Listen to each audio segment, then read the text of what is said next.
Welcome to the locker room, everybody. I'm your host, Ben Zatuni. Joining me today are Chris Watkins, and the teleprompter's not moving.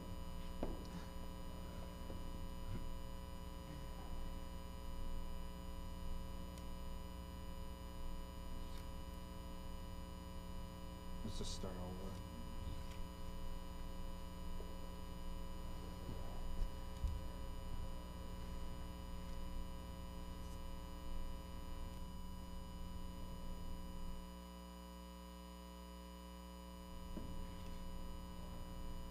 Welcome to the locker room, everybody. I'm your host, Ben Zatuni. Joining me today are Chris Watkins and Bernard Franklin. Guys, how was your break?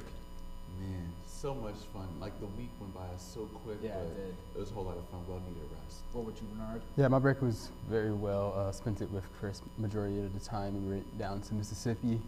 Break was just very short. I wish it was a little bit longer.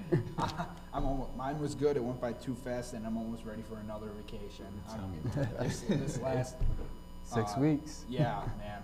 Oh, I just hope it goes by fast. Tonight we'll recap the Pointers men's hockey season, talk about the NCAA tournament.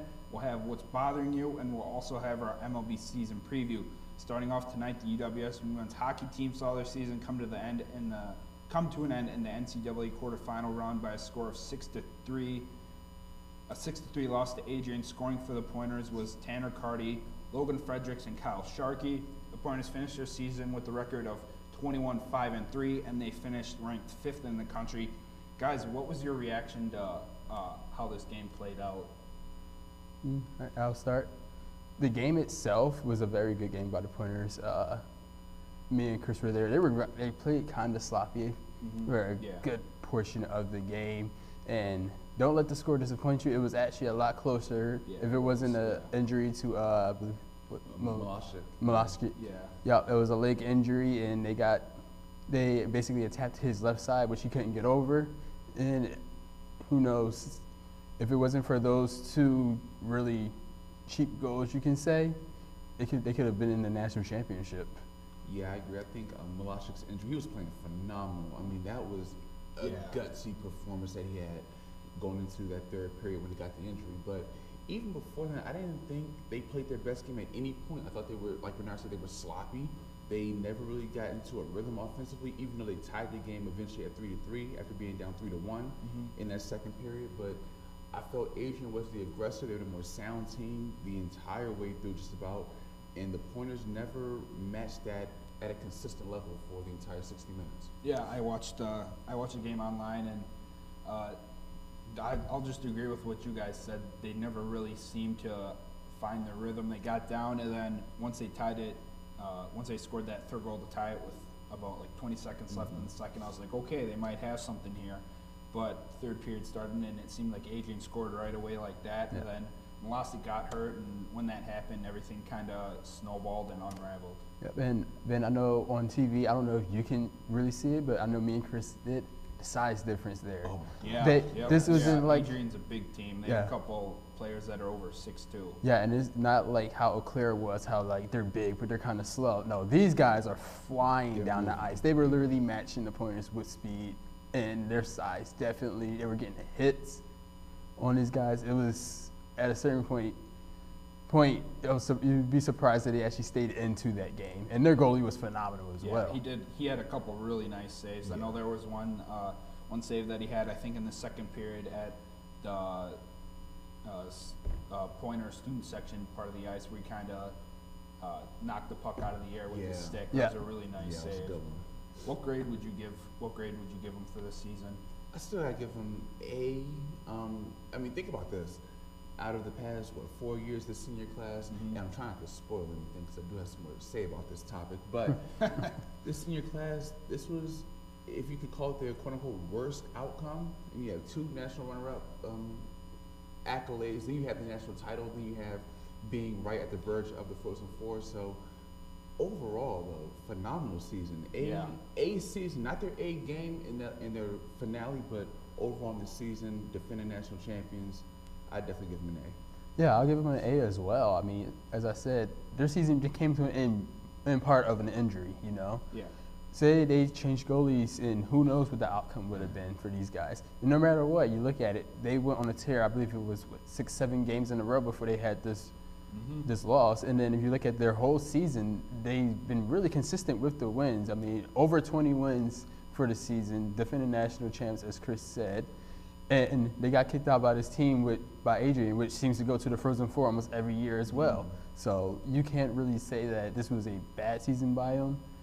It was a great season, so I'll definitely give them an A. I'll give them an A too, 3 A's from us. They never really had a down point during the season. They never really went on a prolonged losing streak, which I think kind of helped them and fueled them up. And I believe it's 4 straight seasons with at least 20 wins. And I wish they kept on playing right now. I can't wait for October to come back around and they can hit the ice again. Yeah. And they have something to play for to prove it, Yeah.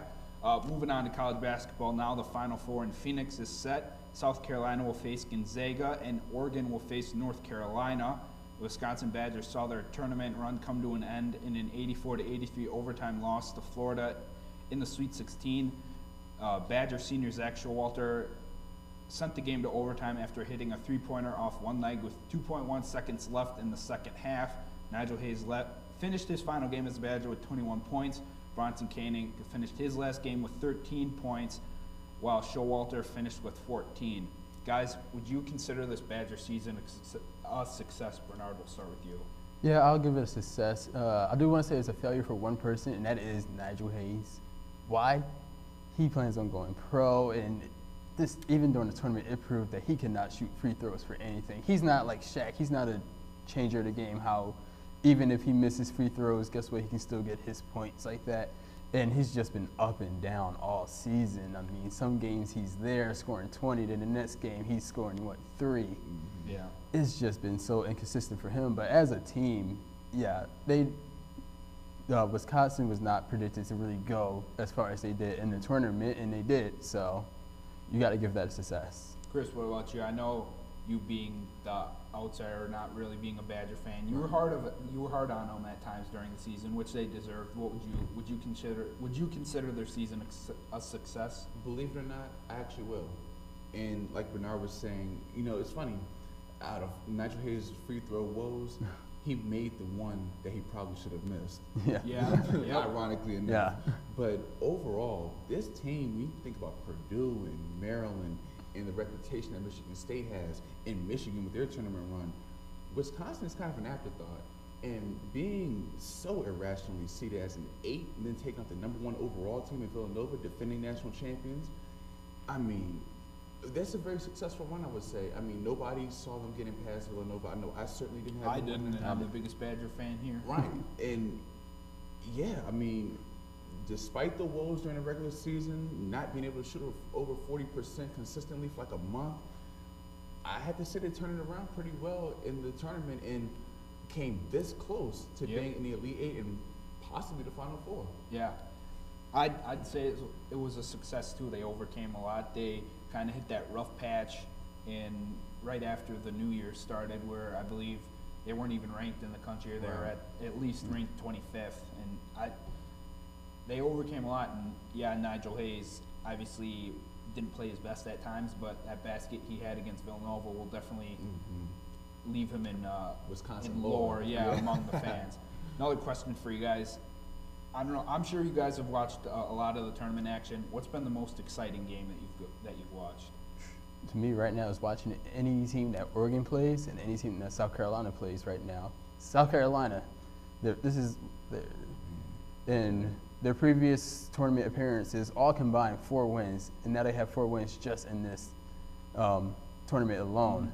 They're playing outside. They're showing that outside of Kentucky, basically in the SEC, that hey, we have more competition down here, and they're lasted longer than Kentucky. And then Oregon, I've been saying this all season, Oregon's just, to me, has been like a complete team in this tournament. They light up the scoreboard, they're flashy, and the thing is that they're playing as a whole team. There's not just one person you have to stop. You got to stop a whole 6, 7, 8 guys. Chris, what about you? It's been a multitude of great games. That second half, UCLA and Kentucky going back and forth, three-pointer after three-pointer. Then you had Oregon and Kansas, Jordan Bell just taking over.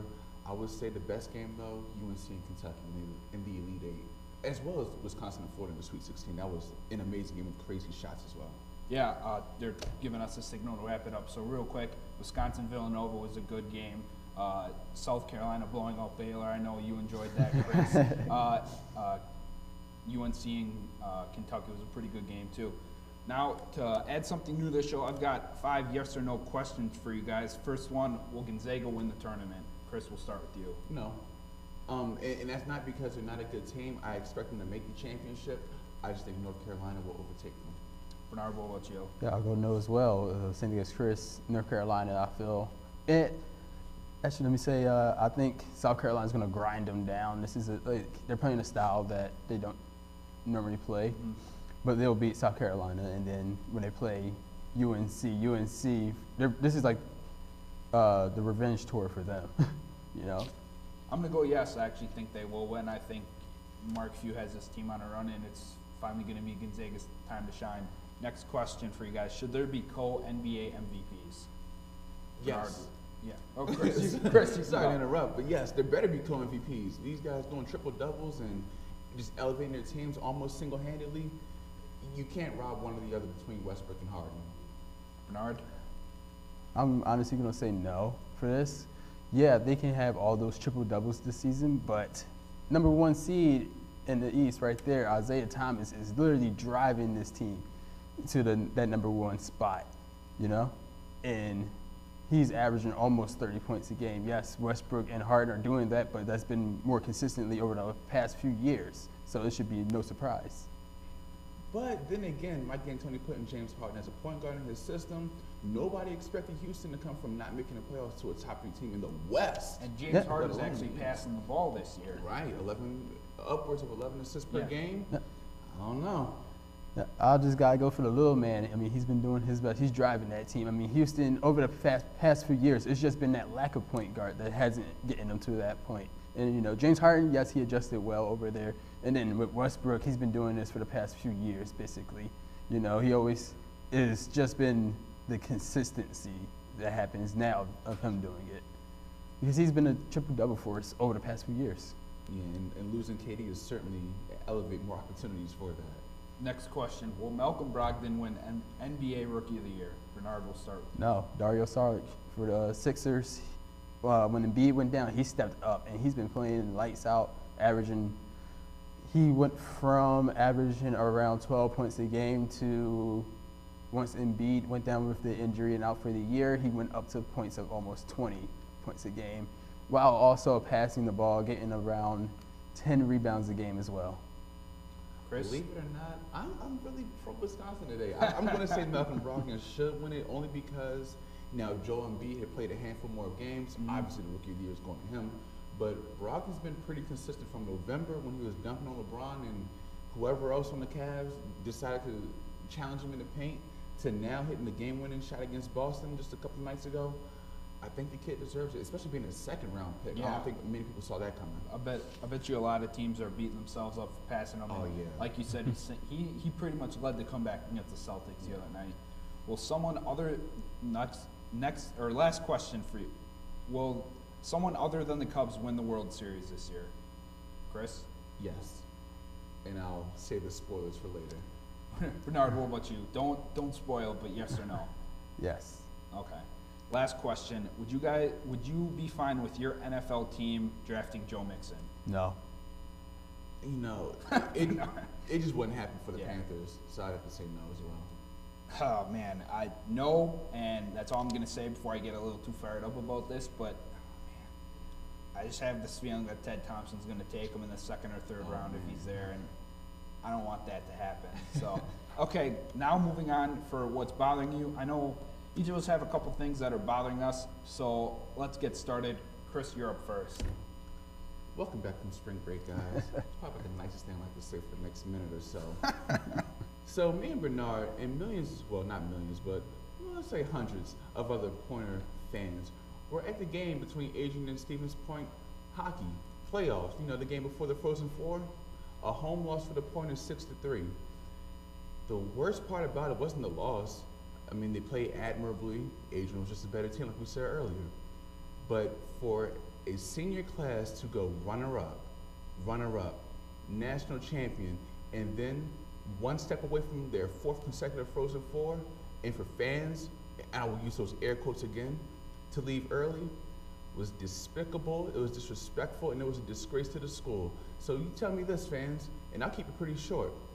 Is it 1 point regardless of what goes on, or is it 1 point until your team is losing by 3? Anything else that's bothering you, Chris, or just that? No, I'm actually Okay, Bernard, Bernard, you're up. All right, what's bothering me is one and dones in the NCAA basketball. Why us three guys here in our staff, we're all college kids. That means we're sitting here, we're paying for our tuition. These guys are getting scholarships from dreams that we can only wish that we can get a scholarship from. Ben, would you love it if you got a scholarship from Madison? Oh, dude, I'd love to be playing on Camp Randall on Saturdays, man. That's all I dreamed about when I was 10, 11, 12 years old. I wanted to be a Badger. Chris, wouldn't you love to go to North Carolina? Ooh, I'd put on my Duke shorts really quick. Duke, sorry. But yeah, that would be really great. These guys are getting their tuition paid for, and what do? They repay it by just dropping out after 1 year to go to the pros. Yes, it's high risk, and guess what? It's high reward. But what happens when you're the next Greg Oden and you are a bust? You got to go back to school, and guess what? You better make sure you saved up your millions and millions of dollars that you accumulated over the years, because you're going to be just like us paying for your tuition. But guess what? The only thing that you have the advantage is that you can pay it outright and don't have to take out loans. So one and dones, to me, have to get out. Leave the NBA, turn into the system like the NFL does, how you had to complete 3 years from being out of high school. And with that type of system, you're basically receiving your degree by the time you get your 3rd year, because guess what? There's a thing called red shirt that happens.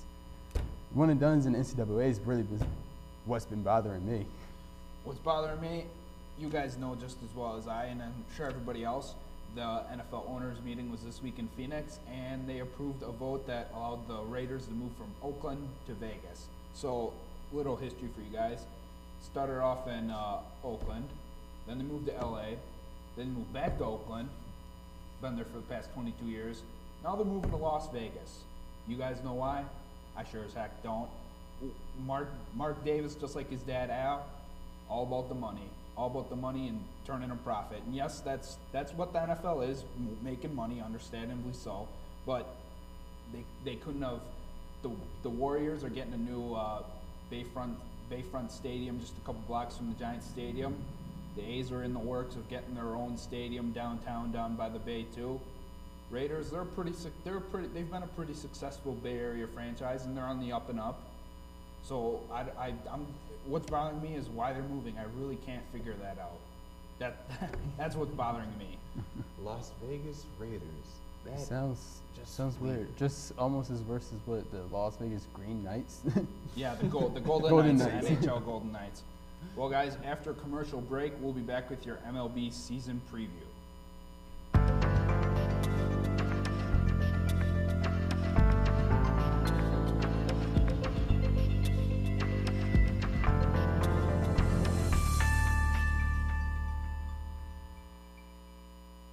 Be a part of something super Greek at UWSP. There are 9 chapters and colonies on campus: Phi Sigma Phi, Gamma Phi Delta, Theta Xi, Sigma Delta Rho, Sigma Tau Gamma, Delta Phi Epsilon, Tau Kappa Epsilon, Phi Mu Alpha Sinfonia, and Phi Omega. Greek life at UWSP is a great way to build your personal support system and resume.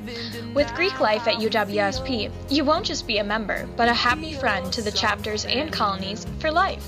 See what opportunities Greek life could offer you. Great opportunity to promote leadership, a great way to get connections, and also to build bonds between different groups. You get the opportunity to grow yourself as a leader and as a person, both through your organization and connections through Inter-Greek Council and other avenues like that.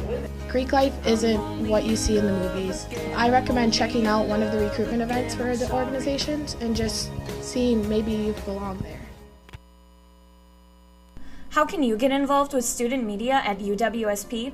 Connecting with your campus television station, SBTV, is easy. Like us on Facebook, subscribe to our YouTube channel, follow us on Vine, follow us on Twitter, follow us on Pinterest, follow us on Instagram, or connect with us on Google+. But of course, the best way for you to get involved and stay up to date with all that is happening at our station is to stop by our studio. We're located in the Communication Arts Center at UWSP, Studio B, Room 121. You can also drop by our office, Room 130, for more information on station happenings. We can't wait to get you involved. Come join us at SPTV. Let's make media together. Welcome back to the show. It's now time for our MLB season preview. Before we get started, guys, you ready for baseball to be back? Yes, I am. Chris, what about you? Credit to you guys. You guys have made me as excited as I've been for baseball since I was a kid. This is oh great. man, This is I'm great. so excited. Brewers opening day on Monday. Monday's gonna be a day filled with baseball, and then you got the national championship game at night. It's gonna be a great Monday. I know that doesn't sound fun. We'll go division by division, predicting winners. We'll pick the wild card teams, the playoff winners, and award predictions. We'll start with the NL and the Central. Guys, who do you have winning the NL Central this year? I have the Cardinals winning it. Interesting. Cardinals the past few years, I know they've been, somewhat at the top in Chicago. The biggest thing with them is, can they not have that championship? Yes, they won last year, but there's sometimes a runoff of there where they think they're just doing too much, and then they start losing, or they're not playing up to how they used to. And the Cardinals are just that team that's right behind them, looking over their shoulder, waiting for them to trip just to run around. Chris, what about you? Yeah, the Cardinals are, they're always in the mix, but I gotta go Cubs, especially with Kyle Schwarber potentially leading off. I mean, can you imagine the on-base percentages of just him getting on and then providing added runs for Chris Bryant and others, Anthony Rizzo and the like. So I'm gonna go with the Cubs just because most talented team in the league. Yeah, I'm gonna go with the Cubs too. It'll be interesting to see if they suffer a little bit of slump based on their postseason run last year, but I think the Cubs are gonna run away with this division, be right around, if not up and over 100 wins this year. All right, guys, moving on to the NL East. Who do you have winning that division? Chris? Gotta go Nationals, and the reason is because their window to win the World Series is really running out. But when you have a second MVP candidate now, which I expect Trey Turner to be, along with Bryce Harper, and the pitching possibly the best 1-2 punch with Scherzer and Strasburg, and Dusty Baker, who has experience managing in a World Series, I'm going to go with the Nats, and I don't think there's a better year for them to do it than now. Bernard? Yeah, I also got to agree with Nationals with that one, simply because, as Chris said, they have the 1-2 punch at pitching. But as we've seen with a lot of teams, let's see what happens behind there. And when they get to the bullpen, Right. Jonathan Papelbon, your closer, he's up and down. And then, as you said, with their hitting over the years has just been very consistent no matter what. And so, will it, as Chris said, their World Series window is closing, is getting antsy down there in D.C., and they're waiting for it. Yeah. I'll be honest, I didn't make up my mind for this division winner until the commercial break we just had. I've been going back and forth between the Nationals and the Mets for the same reason. The Nationals window is closing, but they have great hitting. Yeah. The Mets have great hitting, and it's all about if their pitching can stay healthy. Right. So I'm going to go with the Mets this year. I think their pitching's actually going to stay healthy, and that offense, that can be deadly. If Cespedes, Bruce, and Granderson all get clicking at the same time, that can be a deadly offense.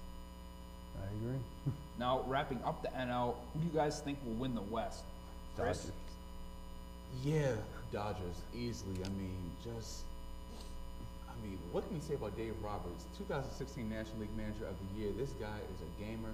If it weren't for so many people being on the disabled list, they probably would have outlasted the Cubs and appeared in the World Series of their own.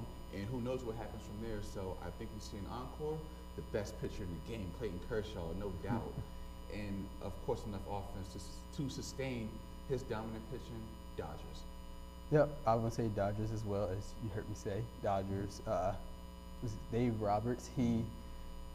For a manager, first of all, he had to deal with the prima donna called Yasiel Puig. Okay. Yeah, not an easy thing to deal with for the first-year manager. Yeah, and what happened? Yasiel, he for the first time I think ever shut his mouth. Yeah. And realized, hey, I got to actually play to earn my spot now. And really, besides the Giants, I just see no competition with them. And the Giants just been up and down, really, the past few years. They've been up. But then, to me, last year seemed like a little slightly down. They weren't playing Giants baseball like we were used to. And it was an even year. We didn't see them in the World Series, you know? So, Go figure. maybe. Yeah, Yeah, I'll definitely get the Dodgers. I think I'm going to go with the Dodgers too, although I think it's going to be really close between them and the Giants. And I say it's going to come down with the division. The West is going to come down. The division crown for the West is going to come down to the last month of the season between the Dodgers and Giants. I think so. That division's definitely going to be a fun one to watch. And Yeah. don't leave out the Rockies either. Absolutely. Now, guys, who do you think will be the 2 wild card teams from the National League? Chris, we'll start with you. I had the Mets in there. I still do. The conflict comes, like you said, in the NL West. Do I go with the Giants, who had the best record in the majors before, or at the All-Star break, yeah. before the bullpen imploded, or do we go with the upstart Colorado Rockies? I still don't know. I was weighing back and forth. Right now, I'm going to go with the experienced Bruce Bochy, Madison Bumgarner, Buster Posey, and the like. I'll take the Giants and the Mets in the postseason, but don't be surprised if the Rockies oust one of those teams and get in as well. Now, what about you? Yeah, I definitely have the Giants, just because if they don't win it, they're definitely gonna make playoffs no matter what, in my opinion. And then the Mets and the Nationals the last few years have been dominating the NL East. You know, the Phillies need to step their game up, and the past few years, you know, you can make a case for the Marlins, but they implode every year. They've been really good, and then they just implode. Yeah. So definitely just the Mets and the Giants. I'm trying to give us some variety on this show, but I just can't see the Mets not making the playoffs. Right. Even if their pitching hits a little slide and they go downhill, that offense is going to carry them. And if the pitcher's getting a little slump, it's not going to be for long. So I'm going to go with the Mets, and I'm going to go with the Giants too. They're too experienced of a team with Kane, Bumgarner, Crawford, Posey, Belt, Panic, Hunter Pence, Denard Span too. Exactly. Good pickup. Yeah, I love the Denard Span pickup last year. It's too experienced of a team for me not to leave them out of the playoffs altogether. Yeah. I agree. You guys ready to predict some awards? Oh yeah, let's do it. NL MVP, Bernard, you're up first. Whew. I'm gonna have to give it to Bryce Harper. His past few years, he's been so consistent. But you know, Chris Bryant, he's been the superstar lately. Is Bryce Harper's time at the crown coming to an end for the MVP? You never know. So I really can't decide between those two. Chris, what about you? The reason why I'm so conflicted with the Rockies and Giants, Nolan Arenado is my pick for MVP. I like 4 it. consecutive I like Gold it. Gloves at third base for the Rockies. Twice now leading home runs in the NL for Colorado as well. And if they make the playoffs, I think he's the main reason why. For NL MVP, I'm gonna go with the young shortstop in LA, Corey Seager. Okay. I like the way he played last year, and I think sky's the limit for him. There's just something about him. He hits well at the plate, and he's very underrated defensively. So I'm gonna go with Corey Seager. Rookie of the year. Dansby Swanson, Atlanta Braves. I like that pick. I really don't know any of the rookies coming into this year, so I can't really make a pick right now. I'm gonna go with Lewis Brinson from the Brewers. He's gonna start the season in AAA out in Colorado Springs, so his numbers may be a little elevated due to the elevation out there. Little tongue twister, but I think that if Domingo Santana doesn't start out hot, he can be his spot in the lineup can be jeopardized. But I think that you'll see Lewis Brinson up in Milwaukee before Memorial Day, and he's gonna win NL Rookie of the Year. Got a lot of good young talent. Watch out for him. Okay, guys. Manager of the year, Chris. Manager of the year. Rockies, Bud Black. Okay. If they make the playoffs, he's going to get it. And I think if they make the playoffs, Arenado's going to get the MVP. So I'm a little bullish on the Rockies this year. Yeah, I gotta give it to LA, Dave. Dave Yeah, Robertson. Dave Robertson down there, just because LA, if they can actually get it, I believe they can make an argument for being number 2 team in all of the NL. So if he does, it goes to him. If not, Joe Madden over there in Chicago. Yeah. I'm gonna go with Dave Roberts. I just like the way he manages his team. He doesn't get too low on them, and he always seems to be in a good mood. And that vibe travels throughout the locker room. It goes to the other coaches. It goes to the players too. So Dave Roberts of LA Perfect Dodgers. fit with that yeah, team. a lot of Absolutely. young players, and you need a manager that's somewhat young, so he can relate to them. Mm-hmm. Now moving on to the AL, Bernard, who's gonna win the AL East? You know, it pains me to say this, but go New York and go a little bit north to Boston. Boston over the past few years, it's been them in Toronto really running this division. And Toronto, I feel they're going to hit a slump. They lost Encarnacion, who is basically their power hitter besides Batista. So in Boston, they started relying on their youth, and they get them now, you know. And also their pitching is just not phenomenal, but it's very up there. Chris, what about you? I'm going Red Sox. I'm going with the Boston law firm, Chris Sale, Price, and Porcello, all pitching. I think particularly if David Price can stay up to par And and stay healthy. yeah, too. right, and not get rattled early on in games, that's going to be a trio that is to be feared. And then the offensive prowess as well. It's going to be hard for anybody to top the Red Sox in the AL East or otherwise this year, I think. Oh, this is going to be hard, but you know what? I'm going with the Yankees. Just like the Brewers, they have a lot of young talent. Yeah. Gary Sanchez, Greg Bird, Aaron Judge. That's going to be their 3, and just like the 90s with Pettit, Rivera, Jeter, and Posada. Jeter, Posada, the Yankees are gonna see the second coming of the core 4. They're just looking for that 4th person to build the core. So I'm gonna go with the Yankees winning the AL East. Nice, I like it. Going out on a limb a little bit. If you want to, you can put Chapman in there. He's the closer. Yeah, Yeah. sure, why not? Get them to the 9th. That's all you got to do. Moving on to the Central, Indians gonna repeat as division winners Oh again. yeah. Oh yeah. Easily. I mean, think when you get Edwin Encarnacion to put in a lineup of a team that came this close to beating the Cubs, and now they have their own World Series drought to deal with, man, it's going to be tough. I'm easily Cleveland. Yeah, Cleveland. The Royals are, they lost a pitcher, so you're gonna have to fill. It's gonna take a while for them to fill that void as the next man up. And I say before they even get consistency at that number 2 or 3, Cleveland's already going to be long gone. Yeah, I think Cleveland's gonna run away with this division. I think the Royals are gonna start to slip a little bit. I think their time to shine has quickly the light bulb's burnt out. I think that the White Sox and the Tigers are pretty much an afterthought in the division. So I'm gonna go with Cleveland once again. Last division to pick for the AL, the West. Chris?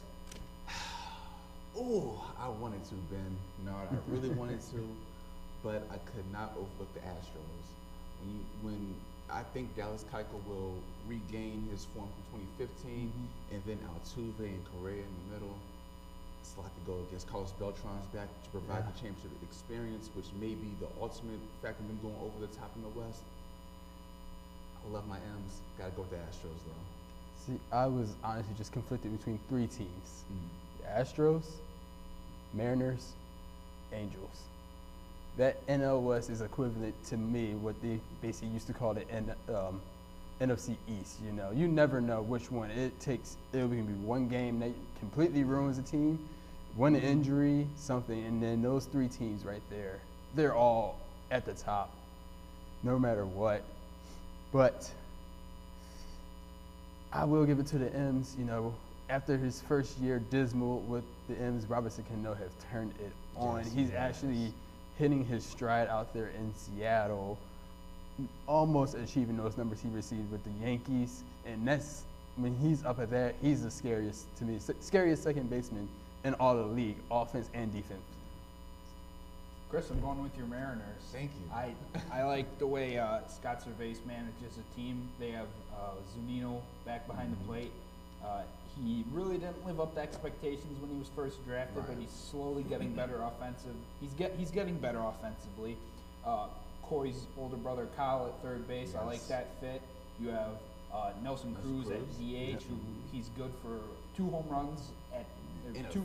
He's good for a multitude of home runs any given game. Yeah. Robinson Cano too, and you can't forget King Felix either. And that bullpen wasn't too shabby last year either. And we actually have the runs to support the pitching now. Yeah, so I'm gonna go with the Mariners. Who's gonna be the 2 wild card teams? Now, just because I didn't pick my Mariners to win a division doesn't mean that they're not making the playoffs. I mean, when you add Gene Segura, who had a career year with Arizona, to Cruz and Cano and Seager, plus the pitching of King Felix, who's never pitched in the postseason, Mariners are going to be in the Blue Jays. I think despite the loss of Encarnacion, their pitching can make up for it. They have a pretty deep roster in terms of that, and you still have Josh Donaldson, Jose Bautista. I think they'll get in as well. I'm going to go with the Mariners for 1 spot. I just don't see them missing the playoffs. But now it goes back to that AL East. To have the Yankees winning, now it's down to the Red Sox and the Blue Jays. Man, this is tough. But I'm going to go with the Blue Jays. Red Sox don't make the playoffs this year, and a surprising twist. So Mariners and Blue Jays. All right, guys, who's your pick for AL MVP? Chris Sale. Wow. Pitcher MVP? winning the MVP. Yeah, Whoa. Chris Sale. Interesting. I like it. Chris, what about you? I'm keeping my pick in Boston. Mookie Betts slightly edging out Mike Trout just because of overall team success. This is tough, but is. oh man, I'm gonna go with Carlos Correa. I was thinking that Astros. too. I thought about It's Carlos Correa, the Astros. I like the way this kid plays. He plays with fire and passion. Great defensively and at the plate. He's gonna be the way Derek Jeter kind of led the AL, the premier shortstop. I think Correa's taken over for Jeter. Definitely. Rookie of the year. Who do you guys have? It's gonna be someone on that Yankees team. Man, I'm gonna keep it in Boston. Andrew Benintendi. I like it. The kid from the Yankees, you mentioned him earlier, Aaron Judge, I believe. Aaron Judge, yeah, I was thinking about him, but I think ultimately Benintendi's going to be just a little better for a better team as well. I'm going to take somebody on the Yankees. It's going to be Greg Bird. He would have been the starting first baseman, was it last year? Yeah. Yeah, he would have been the starting first baseman. He had off-season rotator cuff surgery, so that kind of put his season in the dumps, but I like the way this kid plays. He has a lot of power. He's great defensively, so Greg Bird from the Yankees. Cy Young, you guys have. Is Chris Sale going to win Cy Young and MVP Bernard? Possibility he can. Really, I'm going to give that. The Cy Young, the King Felix over there, I feel like he's ready. It's his turn to really take he's been a dominant pitcher over the years, but now he has the team to back it up. And you know, when they really go for these awards, they go, how many wins did your team get overall, not just you? Yeah. Yeah, I got to go Felix as well, playing in the pitcher's ballpark opposed to Fenway. But Chris Sale's going to be phenomenal. He's going to have the run support that King Felix was missing for so many years, so they'll be neck and neck. But ultimately, I think Felix Hernandez slightly edges out Chris Sale. Going back down to Houston, Dallas Keuchel, like you touched on before, Chris, he's going to regain his form from 2015. And another interesting defensive aspect that I think a lot of people have forgotten, they've taken out Tal's Hill. Yeah. There's no more Hill in center Right. field, so that could very well save a couple runs each game for the pitcher, and I think Dallas Keuchel's going to win. Last one, manager of the year for the AL. What do you guys got? Call me crazy. Joe Girardi. Why? His team is so young right now. This is not like they don't have all the guys of you think of the Yankees over a few years where Mark Teixeira, A-Rod, Jeter, they're gone. There are holes to fill. Yeah. As Christian said, it is a new day over there. And Joe Girardi's going to take this youth and he's going to make a monster out of them. Chris? Staying in Seattle, Scott Servais. It's time, people. It's time for us to make the playoffs. And I think if they can do it with the run support and Gene Segura adding into the trio that I just mentioned not so long ago, and the pitching, Iwakuma needs to rebound and get back in form. But if all these things come into play, I think Scott Cervais wins it. Chris, you're gonna like this. I'm going with Cervais too. Like you said, it's the time is now for the Mariners to strike hot. Out of all the divisions in baseball, I think the AL West is besides the AL East. I think the West is the biggest question mark. Yeah, You can't forget the Astros for obvious reasons. The Mariners' time is now. The Angels have kind of fallen off the radar the past couple of years. We'll see if they bounce back. But I'm going Scott Cervais of your Seattle Mariners to win AL MVP of the year. Or AL Manager of the Year, excuse me. Now, guys, before we get to our playoff predictions, what are some questions that you guys have going into this season around baseball? What is new rule changes about speeding up the game? Kind of suffer, you know. Everybody has their own rituals that they go in before an at bat or a pitch, and they're trying to say basically get rid of them. So some guys might get thrown out of their own funk. And how would that just affect the overall quality of the game? Chris, what about you? For Do you have any me- questions surrounding baseball? Not really questions, but I am interested to see how the World Baseball Classic kind of plays into the struggles or the success of certain teams early on in the season. A bigger question, if it was an individual question, how is Bryce Harper going to bounce back at the monstrous 2015? Not as great last year, but there's always talks about him joining the Yankees, so I just want to see how this whole thing plays out or how it continues to play out. I have a lot of questions. One, if the Yankees can develop their young talent and get them together and make the playoffs, and two, if the Giants bullpen can recap from their god-awful season last year. They had the lead. Their offense was scoring the runs. They'd have the lead. They'd get to the ninth, and the lead would be gone, and they'd lose. They have a great closer in Mark Melancon, and I think they have one or two setup guys that can definitely keep the lead to get there. Strickland or Law. Can the Yankees develop their young talent into a playoff team, and can the Giants hold the lead and win the game? Those are my questions. All right, guys. How do you have the playoffs shaken out for baseball? Bernard?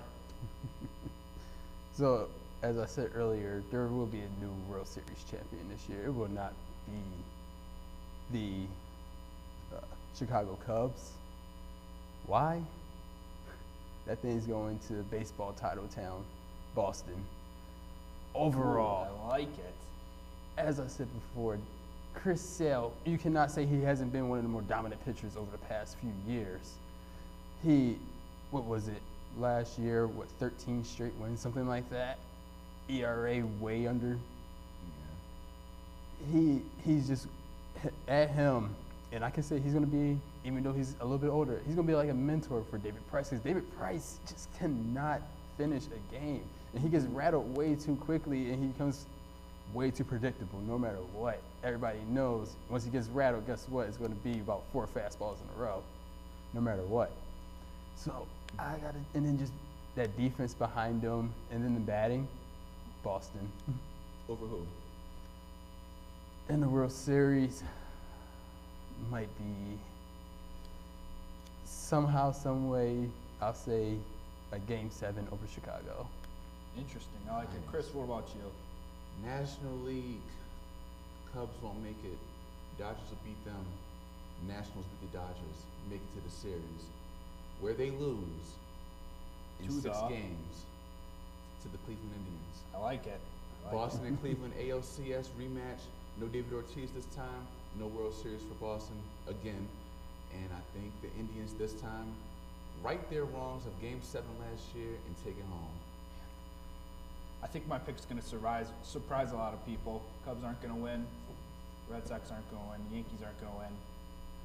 World Series, Cleveland versus San Francisco.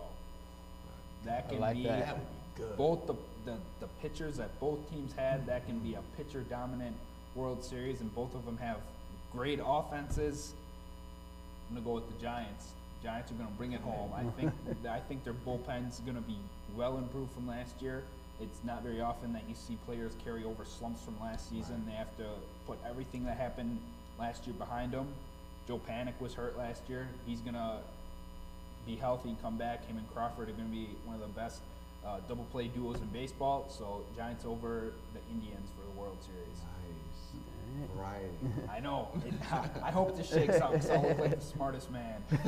Well, guys, that's all we have for you today. I'd like to thank Bernard and Chris for joining me today, and a big thank you to our technical staff and all their hard work to make this possible. Be sure to check us out on Facebook at SBTV UWSP Television, or follow us on Twitter at SBTV_UWSP, and visit the UWSP homepage to locate all your Pointer athletic information. We'll see you next time on The Locker Room.